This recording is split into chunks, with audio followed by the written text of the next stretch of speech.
तुम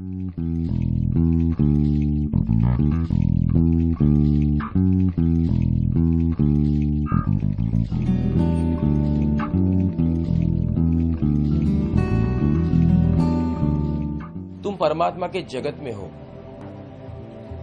जैसे आपके शरीर में WBC होता है, RBC होता है। RBC काउंट है वो अच्छे कहे जाते, WBC काउंट है वो इतने अच्छे नहीं कहे जाते।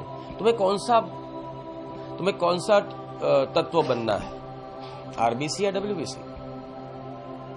तुम रोग पैदा करने वाले हो या तंदुरुस्ती देने वाले? तुम्हें क्या बनना है?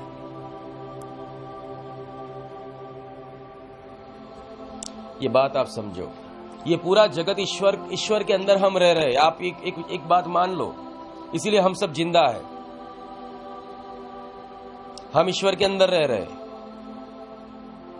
अब हमें सोचना है कि हम उसको सहायभूत बनेंगे तो हमारा प्रमोशन होगा, उसके विरोधी बनेंगे हमारा पतन होगा।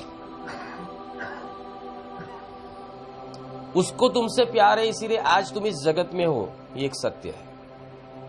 उनको आपसे प्रेम है इसलिए तो आप इस जगत में जीवित हो, रह रहे हो।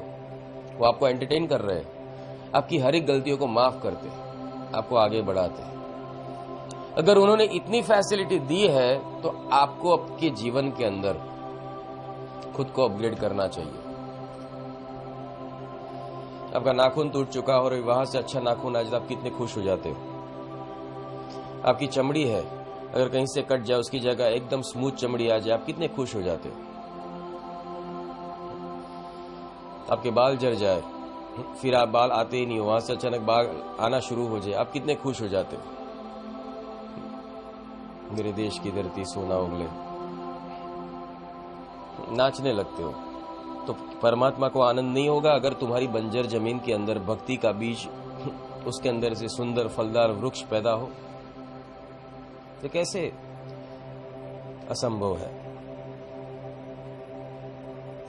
बशर्ते सत्य ज्ञान को तुम्हें समझना पड़े। इसके लिए आपको शायद लगता है कि गुरुजी ये हमें क्यों अरदास के लिए कहते हैं, क्यों ध्यान के लिए कहते हैं, क्यों सत्संग के लिए कहते हैं? क्योंकि अगर तू इनके बीच न रहा तो तुझे इन्फेक्शन जरूर लगेगा और ये इन्फेक्शन तुझे अभक्त बनाकर छोड़ेगा। और हर कोई चाहता है गुरुजी हमको काल पुरुष दिखाओ ना, देखना है ना सबको, दिखाता हूं, 2 मिनट लगेगा, रेडी हो जाओ। सोचो, खुद को सूचना दो, चल आरती कर। देखो अंदर से छटपटाना शुरू हो जाएगा, उसको पकड़ लेना, वो काल पुरुष। चल अरदास करने जाते, नहीं अभी नहीं, वो काल पुरुष।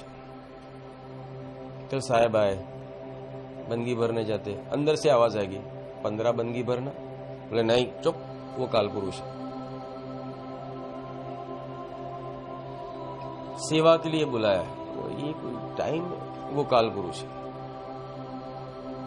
कुछ काम दिया और ऊपर से फ्रस्ट्रेशन आ गया, यार कितना सारा काम, ये क्यों मेरे साथ, वो काल पुरुष। क्योंकि जो समझा चुका है कि जो कुछ यहां जो भी कुछ है, जिसको ये अनुभूति हो चुकी है माया जाल की, जिसको समझ में आ चुका है कि ये सब एक खेल है मुझे फंसाने के लिए, वो इसमें कभी नहीं फंसेगा। होने दो जिसको जितना तिकड़म, मैं मेरी भक्ति के अंदर बरकरार रहूंगा, स्थित प्रज्ञ रहूंगा। मेरू डगे पड़े मन ना डगे, भले भांगी पड़े ब्रह्मांड रे। जो बोला है करके दिखाऊंगा, क्योंकि मेरा काम है ईश्वर को राजी करना। जो साहेब ने हिदायतें दी है उस हिदायत में रह के बताऊंगा ही, बिकॉज तुम्हें सफलता का सर्टिफिकेट परमात्मा से लेना है, नहीं कि दुनिया से। So for whom you are waiting. अब आप नहीं चल रहे हो तो किसकी राह देख रहे हो, किसका रास्ता देखे? ए दिले सौदाई, यहां कोई तेरे पास आने वाला नहीं है।